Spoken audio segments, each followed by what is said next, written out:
Hey everyone, it's James R. Ward, and today what I'm doing is talking about one of the biggest things I find in leadership capacities is our ability to coach our team members. And in fact, I think it's probably one of the most important things. I've been in leadership capacities for the last 15 years, and one of the things that I've found, and even I've been guilty of, is not adequately coaching the team members.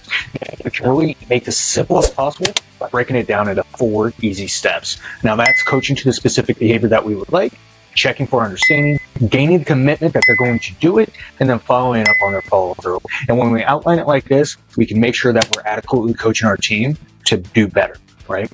Now, one of the things that I have even been guilty of is not doing the proper coaching. In fact, what we do is we're trying to avoid getting to a point of corrective action. If we do our proper coaching right, we're going to be able to avoid that. And it's our job as leaders to avoid that. If they're not improving, a lot of times it's a reflection of us as leaders. 15 years ago, when I first got into leadership, I was not adequately coaching my teams properly. And that was a learning experience. In fact, I had a terrible nickname because we would go through the coaching processes and I would run through them.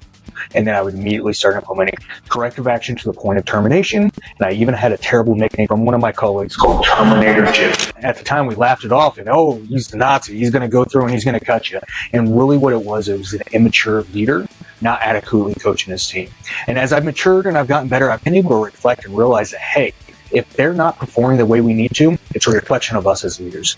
So what I want to do today is I really want to talk about some of those behaviors and the processes we can do to coach them. And that's coaching to the specific behavior we would like to change, checking for understanding, gaining their commitment, and then following up on their follow-through. Now, there's a lot of different techniques on how to do the actual coaching, but if we make sure we implement this process into it, we're going to be much more successful with our teams. And at the end of the day, that's what we want.